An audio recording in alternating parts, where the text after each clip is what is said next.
नमस्कार विद्यार्थी मित्रांनो, ह्या अगोदरच्या भागामध्ये आपण अल्डिहाइड्स आणि कीटोन्सच्या ऑक्सिडेशन आणि रिडक्शन रिॲक्शन्स याबद्दल आपण माहिती घेतली होती लक्षात. यानंतर जो आहे भाग म्हणजे या अल्डिहाइड्स आणि कीटोन्सच्या शेवटची रिॲक्शन जी आहे ती आहे बघा पेज नंबर 275 वर 12.8.4 that is the electrophilic substitution reaction.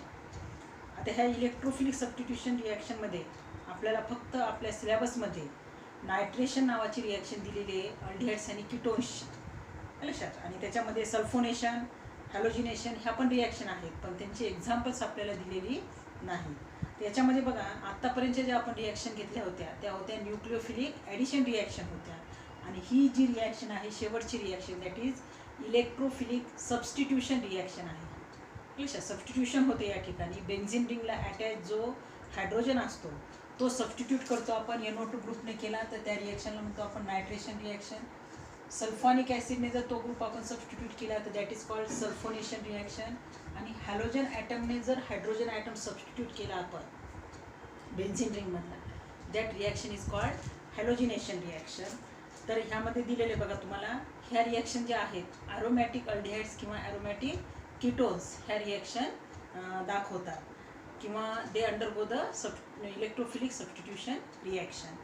Aromatic aldehydes and aromatic ketones undergo electrophilic substitution reaction such as nitration. जर NO2 group substitute H substituted by NO2 group झाला, H hydrogen atom substituted by sulphonic acid group झाला तर that reaction is called sulphonation. And halogen atom substituted झाला halogen ॲटमने hydrogen atom substituted by जर halogen atom असेल तर त्या रिॲक्शनला म्हणतो आपण हॅलोजिनेशन.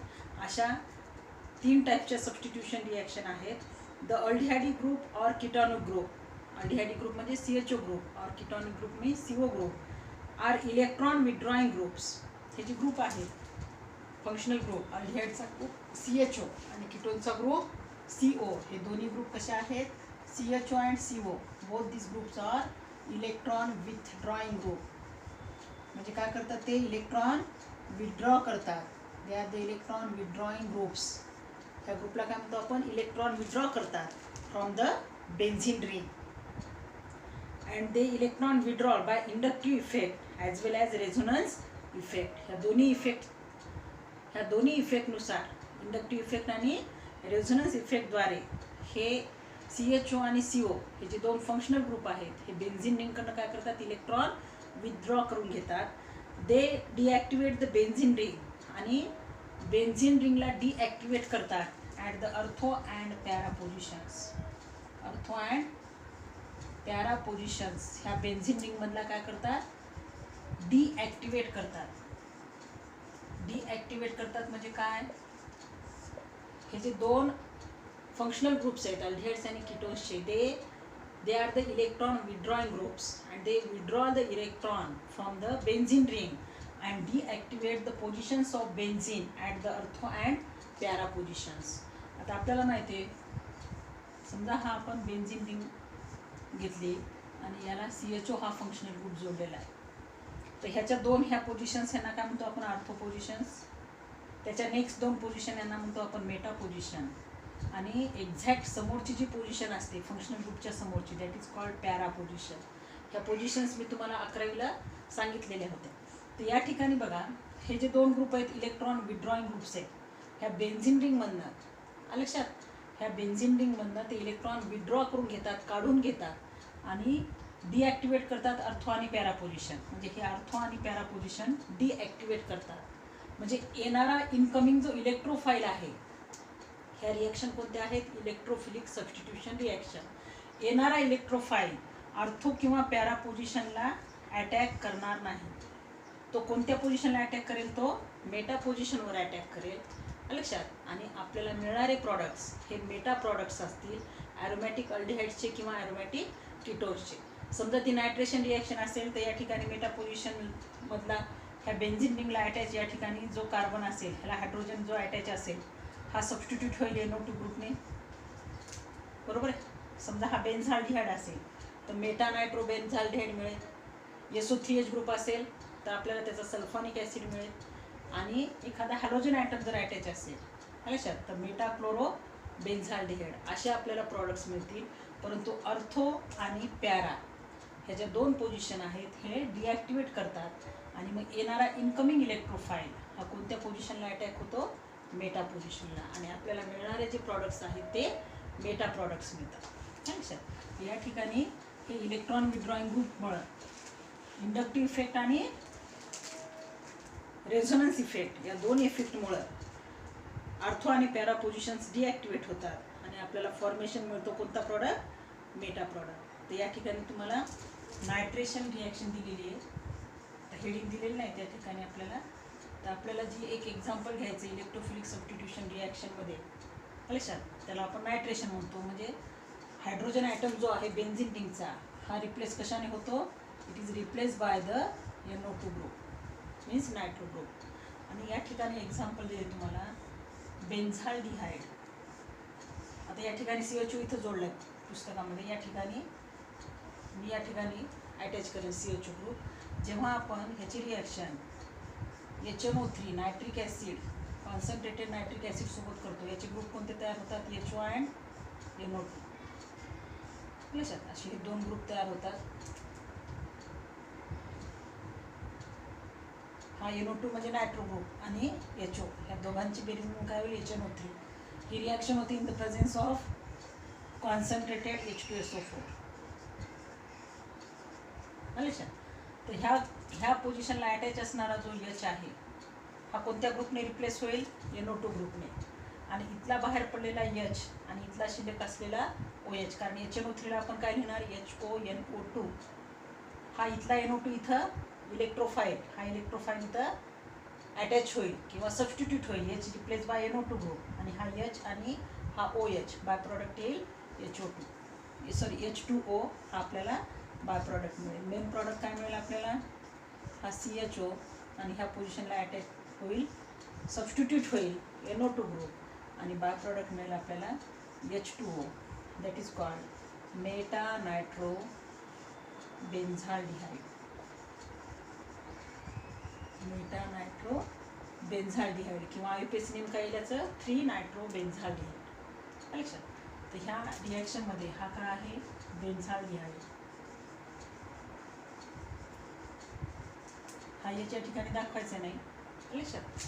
तर ह्या ठिकाणी ही जी रिॲक्शन आहे ही रिॲक्शन होते in the presence of H2SO4. आणि आपल्याला माहिती आहे, तुम्हाला एखाद्या वेळेस परीक्षेत विचारतात what is the action of nitrating mixture on benzaldehyde. तर हे जे मिक्सचर आहे मी गेल्या वर्षी सांगितलं होतं तुम्हाला, concentrated HNO3 plus concentrated H2SO4 या मिक्सचरला काय म्हणतो आपण? नायट्रेटिंग मिक्सचर. कोणतं मिक्सचर म्हणायचं याला? Nitrating mixture. तर एखाद्या वेळेस परीक्षेत काय प्रश्न विचारतात what is the action of nitrating mixture on benzaldehyde. तर यासोबत नायट्रेटिंग मिक्सचरसोबत जेव्हा रिॲक्शन होते ॲक्च्युअली कोण रिॲक्ट होतो? बेन्झाल्डिहाइडसोबत कॉन्सन्ट्रेटेड HNO3 आणि हा कॉन्सन्ट्रेटेड H2SO4 हा ॲक्ट्स ॲज अॅन कॅटॅलिस्ट म्हणून तो ॲक्ट होतो. तो ॲक्च्युअली रिॲक्शनमध्ये भाग घेत नाही. तर या पद्धतीने आपण ही रिॲक्शन घ्यायची. ह्याच मिक्सचरला कॉन्सन्ट्रेटेड HNO3 आणि कॉन्सन्ट्रेटेड H2SO4 या मिक्सचरलाच काय म्हणतात? Nitrating mixture. जर परीक्षेत प्रश्न आला what is the action of nitrating mixture on benzaldehyde, हीच रिॲक्शन घ्यायची. ॲक्च्युअली ह्याच्यामधला भाग घेतो कोण? कॉन्सन्ट्रेटेड H2SO4 रिॲक्शनमध्ये भाग घेतो आणि H2SO4 हा कॅटॅलिस्ट म्हणून ॲक्ट होतो आणि प्रॉडक्ट तयार होतो मेटा नायट्रो बेन्झाल्डिहाइड. तर ह्या ठिकाणी आपल्या अल्डिहाइड्स आणि किटोन्सच्या ज्या रिॲक्शन आहेत लक्षात, त्या रिॲक्शन या ठिकाणी संपलेल्या आहेत. राहिलेला जो भाग आहे शेवटचा भाग ह्या चॅप्टरमधला, that is the chemical properties of carboxylic acids. या ठिकाणी कळली ही रिॲक्शन. त्याच्यानंतर आपण सुरू करूयात नेक्स्ट पॉईंट याच्यामधला, chemical properties of carboxylic acids. Carboxylic ॲसिड्सच्या chemical properties. Chemical properties of carboxylic acids.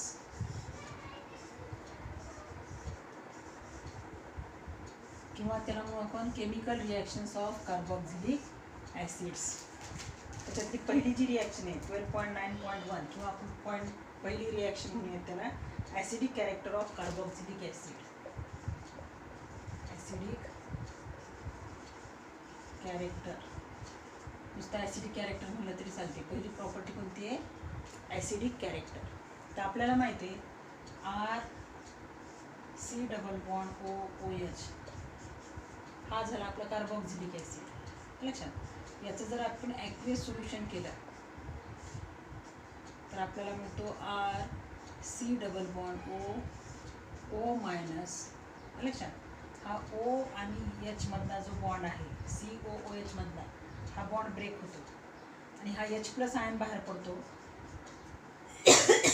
आणि हा H+ आयन कोणासोबत कंबाईन होईल? H2O सोबत. कारण हा H+ इलेक्ट्रॉन डिफिशियंट आहे. It is called proton. H+ म्हणजे पॉझिटिव्ह चार्ज आहे याच्यावर, म्हणजे हा इलेक्ट्रॉन डिफिशियंट आहे. आणि आपल्याला माहिती आहे H2वर काय असतात? ऑक्सिजनवर लोन पेअर ऑफ इलेक्ट्रॉन. लक्षात, तर हा H+ कोणाकडे अट्रॅक्ट होईल? H2O कडे, आणि त्याचं रूपांतर होते H3O+ आयनमध्ये. That is called hydronium ion. H3O+ला कोणता आयन म्हणतात? Hydronium ion. And this is called carboxylate ion. म्हणजे आपण जर कार्बोक्सिलिक ॲसिडला, ह्या कार्बोक्सिलिक ॲसिडचं जर आपण ॲक्वियस सोल्युशन तयार केलं तर आपल्याला मिळतो कार्बोक्सिलेट आयन आणि H3O+ आयन. हा झाला कार्बोक्सिलिक ॲसिड. तर अरेनियस थेरीनुसार आपल्याला माहिती आहे जे ॲक्वियस सोल्युशनमध्ये H+ आयन देतात. लक्षात, आयनिक इक्विलिब्रियामध्ये आपण ॲसिड बेस कन्सेप्ट एक्सप्लेन करण्याकरता आपण ॲसिड बेसच्या 3 थेरीज घेतल्या होत्या. लक्षात, त्याच्यामध्ये आपण पहिली थेरी घेतली होती अरेनियस थेरी. तर अरेनियस थेरीनुसार असे सबस्टन्सेस ज्याच्यामध्ये हायड्रोजन प्रेझेंट आहे का याच्यामध्ये हायड्रोजन प्रेझेंट, आणि त्यांच्या ॲक्वियस सोल्युशनमध्ये जर त्यांचं आपण ॲक्वियस वॉटरमधलं जर सोल्युशन केलं तर ते काय करतात? H+ आयन्स फॉर्म करतात. They gives the H+ ions when their aqueous solutions are form. लक्षात, जेव्हा त्यांचे ॲक्वियस सोल्युशन आपण तयार करतो तर ते आपल्याला त्यांच्यापासून H+ आयन्स मिळतात. मग अरेनियस थेरीनुसार हा काय झाला? ॲसिड झाला. मग हा H+ आयन जो आहे तो H3O+ काय करतो? ॲक्सेप्ट करतो. लक्षात, किंवा हा डोनेट करतो, हा ॲक्सेप्ट करतो. तो अरेनियस थेरीनुसार हा काय झाला? मग ॲसिड. लक्षात, त्याला म्हणून आपण ॲसिड 1. पण याच्यामधनं जेव्हा H+ आयन निघून जातो त्याच्यापासून आयन कोणता तयार होतो? Carboxylate ion. म्हणून याला म्हणायचं बेस 1. लक्षात, आता या रिॲक्शनमध्ये फॉरवर्ड रिॲक्शनमध्ये हा प्रोटॉन डोनेट करायला लागला, हा प्रोटॉन ॲक्सेप्ट करायला लागला. बरोबर आहे, तर हा काय होईल? बेस होईल. पण ह्या ॲसिडमधनं जेव्हा H+ निघून जाईल तेव्हा शिल्लक काय राहतो? RC≡OO-. म्हणून ह्याला आपण म्हणले ॲसिड 1 बेस 1. तेवढं नाही लक्षात आलं तर काय लक्षात घ्या, फॉरवर्ड रिॲक्शनमध्ये हा प्रोटॉन डोनेट करतो, हा प्रोटॉन ॲक्सेप्ट करतो, म्हणून हा ॲसिड आहे, हा बेस आहे. बरोबर आहे. आता बॅकवर्ड रिॲक्शनमध्ये पहा, हा निगेटिव्हली चार्जड कार्बोक्सिलेट आयन हा काय करतो? H3O+ कडनं H+ आयन ॲक्सेप्ट करतो. बरोबर आहे, म्हणजे हा प्रोटॉन डोनेट करायला लागला आणि हा प्रोटॉन ॲक्सेप्ट करायला लागला. तर बॅकवर्ड रिॲक्शनमध्ये हा काय असेल? हा ॲसिड असेल, आणि हा प्रोटॉन ॲक्सेप्ट करायला म्हणून हा काय असेल? बेस असेल. म्हणजे फॉरवर्ड रिॲक्शनमध्ये हा ॲसिड आहे, हा बेस आहे. बॅकवर्ड रिॲक्शनमध्ये हा ॲसिड आहे, हा बेस आहे. पण आणखीन एक तुम्हाला गोष्ट लक्षात घ्यायची, ह्या ॲसिडपासनं जेव्हा हा प्रोटॉन डोनेट करतो तर हा बेस तयार होतो. म्हणून ह्याला जर ॲसिड 1 म्हणलं तर याला काय म्हणणार आपण? बेस 1. बॅकवर्ड रिॲक्शनमध्ये हा प्रोटॉन डोनेट करायला लागला आहे, ॲसिड 1 आपल्याकडे ऑलरेडी आहे, म्हणून ह्याला म्हणायचं ॲसिड 2. आणि ह्याने प्रोटॉन H3O+ने जर प्रोटॉन डोनेट केला तर शिल्लक काय राहतो? H2O. बरोबर आहे, म्हणजे H3O पासनं काय तयार होईल? H2O बॅकवर्ड रिॲक्शनमध्ये, म्हणून हा बेस झाला 2. ह्या ॲसिडपासनं हा बेस तयार होतो आणि ह्या ॲसिडपासनं हा बेस तयार होतो. बरोबर आहे, म्हणून ह्यांना म्हणतात कॉन्ज्युगेट ॲसिड बेस पेअर्स. मला वाटते मी तुम्हाला हे सांगितले, कॉन्ज्युगेट ॲसिड बेस पेअर. आता ह्याची ॲसिड बेस पेअर कोणती होईल? हा ॲसिड आणि हा बेस एक जोडी होईल कॉन्ज्युगेट ॲसिड बेस पेअरची. कॉन्ज्युगेट म्हणजे ह्या ॲसिडपासून तयार होणारा हा बेस आहे. बरोबर आहे, आणि ह्या ॲसिडपासून तयार होणारा हा बेस आहे. ही सेकंड पेअर असेल conjugate acid base pair. First pair कोणती असेल? RCOOH and RCOO-. आणि आणि सेकंड पेअर असेल H3O प्लस अँड H2O.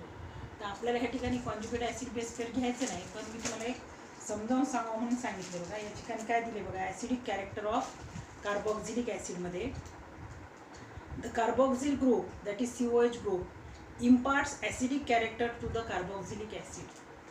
ह्या कार्बोक्झिलिक ॲसिडमध्ये हा जो COH ग्रुप आहे, ह्या COH ग्रुपमुळे याला ॲसिडिक कॅरेक्टर प्राप्त होतं. A carboxyl group is made up of OH group bonded to a carbonyl group. या ठिकाणी दिले carboxyl group is made up of OH group. ह्या कार्बोक्झिल ग्रुपमध्ये OH ग्रुप आहे, बरोबर आहे. आणि हा OH ग्रुप कुठं बॉन्ड केलेला आहे, कार्बोनिल कार्बनला. आणि हा जो OH आहे लक्षात, ह्या OH मधला हा O आणि H मधला बॉन्ड काय होतो, ब्रेक होतो आणि आपल्याला H+ आयन्स मिळतात, बरोबर. A carboxyl group is made up of OH group bonded to a carbonyl group. In aqueous solution, the hydrogen atom of OH group. OH group मधला जो हायड्रोजन atom आहे, the hydrogen atom in OH group of carboxyl group dissociates as the proton and carboxylate ion is formed as the conjugate base. व या ठिकाणी conjugate base हा शब्द आला म्हणून मी तुम्हाला हे सांगितलं अगोदरच, लक्षात. तर ह्या OH ग्रुप जो कार्बोनिल ऑक्सिजनला अटॅच आहे, ह्या OH ग्रुपमधला जो हायड्रोजन ॲटम आहे, जेव्हा आपण ॲक्वेस सोल्युशन तयार करू तर हा हायड्रोजन ॲटम प्रोटॉनच्या फॉर्ममध्ये डिसोसिएट होतो, H+ आयन्सच्या फॉर्ममध्ये. शिल्लक काय राहतो मग, कार्बोक्झिलेट आयन. म्हणून मी तुम्हाला सांगितलं ह्या RCOOHचा कॉन्जुगेट बेस कोण आहे, RCOO-. हा RCOO- हा त्याचा कॉन्जुगेट बेस आहे आणि हा तो ॲसिड आहे, बरोबर. म्हणून याला आपण म्हणले ॲसिड 1, याला म्हणले बेस 1. कार्बोक्झिलेट आयन जो हा तयार झालेला आहे बघा, हा जो कार्बोक्झिलेट आयन तयार झालेला आहे, it is stabilized by 2 resonating structure. हा जो कार्बोक्झिलेट आयन फॉर्म झाला आहे RC डबल बॉन्ड O आणि हा O, तर हा जो ऑक्सिजन आहे याच्यावर निगेटिव्ह चार्ज आहे आणि ह्या ऑक्सिजनवर 2 पेअरच्या 2 जोड्या आहेत and that is called carboxylate ion. हा जो कॉन्जुगेट बेस तयार झाला आहे त्याला आपण काय म्हणले, कार्बोक्झिलेट आयन म्हणले. It is stabilized by the resonating structure. हा झाला त्याचा फर्स्ट रेझोनेटिंग स्ट्रक्चर, लक्षात. हे जे हा C डबल बॉन्ड हो, या कार्बन आणि ऑक्सिजनमध्ये डबल बॉन्ड आहे, ह्या ऑक्सिजनवर 2 पेअरच्या 2 जोड्या आहेत. आणि ह्या कार्बन आणि ऑक्सिजनमध्ये सिंगल बॉन्ड आहे, याच्यावर 2 पेअरच्या 3 जोड्या आहेत आणि त्याच्यावर निगेटिव्ह चार्ज आहे. तर हा निगेटिव्ह चार्ज जो आहे या पद्धतीने तो काय होतो, इलेक्ट्रॉन ह्या ठिकाणी शिफ्ट होतात. इलेक्ट्रॉन ह्या कार्बन ऑक्सिजनमध्ये शिफ्ट होतात आणि हे पाय इलेक्ट्रॉन कोणाकडे जातात, ऑक्सिजनकडे. तर आपल्याला हे स्ट्रक्चर मिळते का. आता या ठिकाणी कोणता बॉन्ड राहील, सिंगल बॉन्ड, कारण हे इलेक्ट्रॉन ऑक्सिजनकडे चालले आणि याच्यावर 2 पेअरच्या किती जोड्या होतील, आता 3 जोड्या होतील आणि निगेटिव्ह चार्ज येईल. आणि ह्या 2 ह्याच्यामध्ये ह्या कार्बन आणि ऑक्सिजनमध्ये हे इलेक्ट्रॉन शिफ्ट झाल्यामुळं इथं काय येईल, डबल बॉन्ड आणि इथं 2 पेअरच्या किती जोड्या राहतील, 2 जोड्या, लक्षात. दिस इज सेकंड रेझोनेटिंग स्ट्रक्चर. तर तुमच्या पुस्तकामध्ये या स्ट्रक्चरमध्ये करेक्शन करून घ्या, कारण हे इलेक्ट्रॉन जर इथं गेले तर कार्बन ऑक्सिजनमध्ये डबल बॉन्ड येईल ना. तुमच्या पुस्तकामध्ये काय दिले, ह्याच्यामध्ये सिंगल बॉन्डच दिला आणि इथं डबल बॉन्डच दिला. जे की स्ट्रक्चर कसं आहे, हे सेकंड स्ट्रक्चर रेझोनेटिंग स्ट्रक्चर चुकीचं आहे. तर ह्या ठिकाणी हे इलेक्ट्रॉन या ठिकाणी शिफ्ट झाल्यानंतर पाय इलेक्ट्रॉन ऑक्सिजनकडे जातील, ऑक्सिजनकडे 2 पेअरच्या 3 जोड्या होतील, निगेटिव्ह चार्ज. आणि इथले हे इलेक्ट्रॉन शिफ्ट झाल्यामुळं कार्बन आणि ऑक्सिजनमध्ये काय येईल, डबल बॉन्ड येईल आणि ह्याच्यावर इलेक्ट्रॉनच्या किती जोड्या राहतील, 2 जोड्या. तर ह्या ठिकाणी हे स्ट्रक्चरमध्ये करेक्शन करून घ्या सेकंड स्ट्रक्चरमध्ये. आणि बॅकवर्ड रिॲक्शन जेव्हा करसाल ना, तर ही शिफ्टिंग अशी दाखवायची परत. हे इलेक्ट्रॉन परत कुठे शिफ्ट होतील, त्या कार्बन ऑक्सिजनमध्ये, आणि हे इलेक्ट्रॉन परत शिफ्ट होतील ह्या ऑक्सिजनकडे, तेव्हा आपल्याला हे स्ट्रक्चर मिळेल, बरोबर आहे. तर ही शिफ्टिंग दाखवून घ्यायची, ही शिफ्टिंग आणि ही इलेक्ट्रॉनची शिफ्टिंग दाखवून घ्यायची. तर बॅकवर्ड रिॲक्शन होताना हे इलेक्ट्रॉन या ठिकाणी शिफ्ट झाल्यानंतर कार्बन ऑक्सिजनमध्ये डबल बॉन्ड येईल आणि हे इलेक्ट्रॉन इकडे शिफ्ट झाल्यामुळं परत ह्या ऑक्सिजनकडे 2 पेअरच्या 3 जोड्या येतील आणि निगेटिव्ह चार्ज. तर हे 2 स्ट्रक्चर जे आहेत त्यांना म्हणतो आपण resonating structure of carboxylate ions. these are the two resonating structures of carboxylate ion. आणि ह्याचं जेव्हा आपण रेझोनन्स हायब्रिड काढूया तर हे इलेक्ट्रॉन आपण डॉटेडने दाखवणार आणि हा निगेटिव्ह चार्ज आणि दिस इज कॉल्ड रेझोनन्स हायब्रिड. एखाद्या वेळेस परीक्षेमध्ये कार्बोक्सिलेट आयनचे रेझोनेटिंग स्ट्रक्चर्स काढा म्हणून विचारतात, तर या ठिकाणी इलेक्ट्रॉनची शिफ्टिंग तुम्हाला दाखवावी लागते लक्षात. आणि ह्या दोन स्ट्रक्चरपेक्षा, दोन रेझोनेटिंग स्ट्रक्चर्सपेक्षा resonance hybrid is the most stable structure. Carboxylate ion is resonance stabilized by the two equivalent resonance structures as shown in the figure. That is, first and second they are called the resonating structure, and next is called resonance hybrid. Carboxylate ion has the two resonating structures, that is first and second, and both of them are equivalent to the each other. This gives good resonance stabilization to the carboxylate ion, which in turn gives acidic character to the carboxylic acid. ह्या दोन resonating स्ट्रक्चरमुळे हा carboxylate ion जो आहे हा जास्त stable फॉर्ममध्ये राहतो आणि त्यामुळं कार्बोक्सिलिक ॲसिडला कोणतं कॅरेक्टर प्राप्त होते? Acidic character. लक्षात. तर या ठिकाणी बघा खाली तुम्हाला दिलेले आहे, can you recall what is the numerical parameter to express acid strength. Acid strength express करण्यासाठी आपण कोणता न्यूमेरिकल पॅरामीटर वापरतो?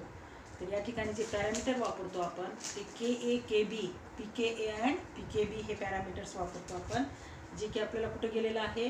आयोनिक इक्विलिब्रिया ह्या चॅप्टरमध्ये आपण घेतलेलं आहे. तर ह्या ठिकाणी ॲसिडिक कॅरेक्टर एक्सप्लेन करताना तुम्हाला हे दोन्हीही रेझोनेटिंग स्ट्रक्चर्स काढावे लागतात.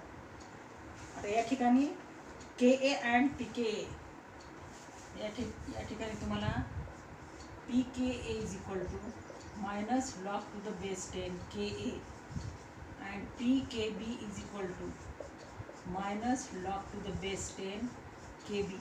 हे दोन फॉर्म्युले आहेत. हे दोन्हीही फॉर्म्युले आपल्याला बफर सोल्युशन्स आपण आयनिक इक्विलिब्रियममध्ये पॉईंट घेतला होता का बफर सोल्युशन्स लक्षात. त्या बफर सोल्युशनमध्ये हे दोन्ही इक्वेशन आपल्याला गेलेले आहेत.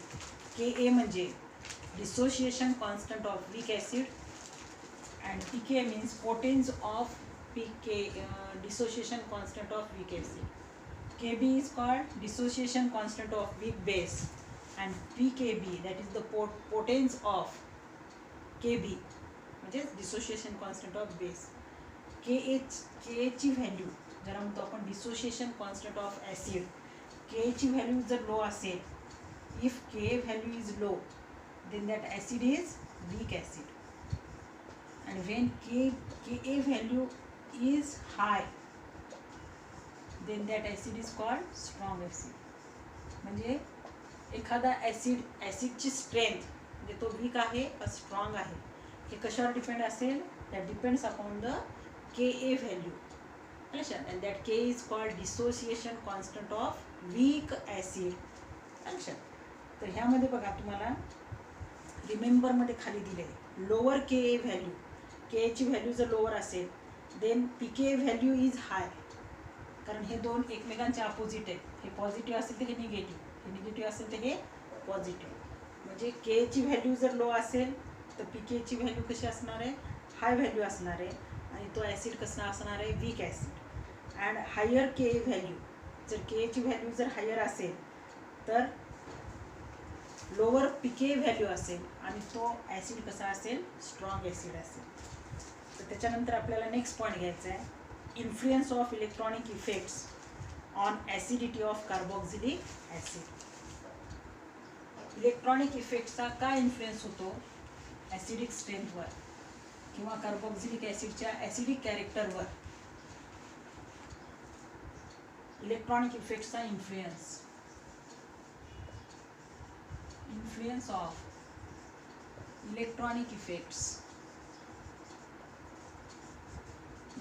of electronic effects on acidity of carboxylic acid, on acidity of carboxylic carboxylic acids. Electronic इफेक्ट्सचा कार्बोक्सिलिक ॲसिडच्या ॲसिडिटीवर काय परिणाम होतो? That is the influence of electronic effects. आता ह्या इलेक्ट्रॉनिक इफेक्टमध्ये आपल्याला जो इफेक्ट घ्यायचा आहे तो आहे -I effect, that is negative inductive effect on the acidity of carboxylic acids. याच्या तुम्हाला दिलेले बघा, all the carboxylic acid do not have the same pKa value. जेवढे काही कार्बोक्सिलिक ॲसिडचे एक्झाम्पल्स आहेत त्यांच्या pKa व्हॅल्यूज ह्या सारख्या नसतात. The structure of R in RCOOH, हा RCOH मधला जो हा R आहे, that is the structure of R in RCOOH has the influence on the acidic strength of carboxylic acid. हा जो अल्काइल किंवा अराइल ग्रुप अटॅच असेल COH ला, ह्या अल्काइल किंवा अराइल ग्रुपच्या स्ट्रक्चरवर ह्या कार्बोक्सिलिक ॲसिडची ॲसिडिटी डिपेंड असते.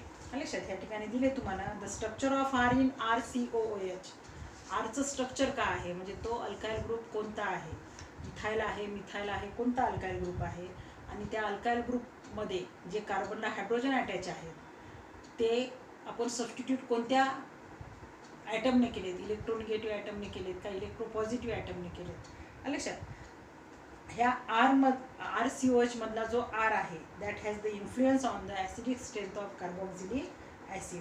Various halo acetic acids illustrate this point very well. आता या ठिकाणी शब्द आला आहे various halo acetic acids. Halo acetic acids. आता या ठिकाणी शब्द आला आहे हॅलो ॲसिटिक ॲसिड. म्हणजे या ठिकाणी कार्बोक्सिलिक ॲसिड कोणता घेतला आहे, ॲसिटिक ॲसिड. आपल्याला माहिती आहे ॲसिटिक ॲसिडचा फॉर्म्युला CH3COOH. तर हॅलो ॲसिटिक ॲसिड जर आपल्याला तयार करायचं समजा, हॅलो ॲसिटिक ॲसिड म्हणजे हा H रिप्लेस बाय काय करणार आपण, हॅलोजन ॲटम. लक्षात. तर समजा मी हा हॅलोजन ॲटम घेतला आहे Cl, तर हा फॉर्म्युला काय होईल पाहता, हा फॉर्म्युला ॲसिटिक, हा ॲसिटिक ॲसिड आहे ना, दिस इज कॉल्ड ॲसिटिक ॲसिड. ह्याचा आपल्याला काय करायचे, हॅलो डेरिव्हेटिव्ज म्हणजे हॅलोजन डेरिव्हेटिव्ज घ्यायचे. ते हॅलोजन डेरिव्हेटिव्ज तुम्हाला दिलेले आहेत पहा या ठिकाणी टेबल नंबर 12.8 मध्ये.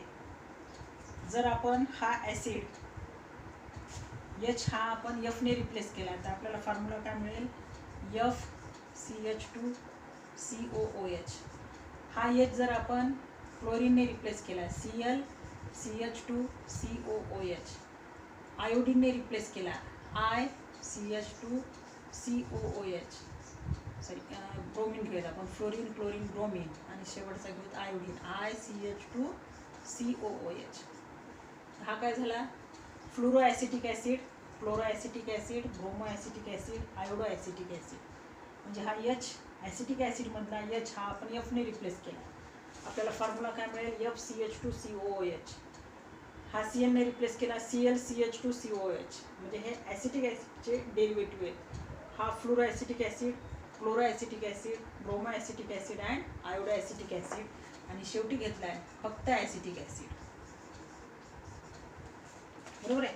तर हा टेबल नंबर 12.8 मध्ये पहा, त्यांच्या pKa व्हॅल्यूज दिल्यात तुम्हाला. कोणत्या व्हॅल्यूज दिलेल्या आहेत, pKa व्हॅल्यूज. तर प्रत्येक ॲसिडची कोणती व्हॅल्यू दिली, pKa व्हॅल्यू दिली. त्या ठिकाणी बघा आपण व्हॅल्यूज लिहूया त्याच्या. ह्याची pKa व्हॅल्यू किती आहे, 2.56. 2.56. याची आहे 2.86, 2.90, 3.18 अँड 4.76. ह्या pKa व्हॅल्यूज आहेत. बरोबर आहे. तर ह्या ठिकाणी बघा तुम्हाला रिमेंबरमध्ये काय दिलं होतं, lower Ka value and higher pKa value.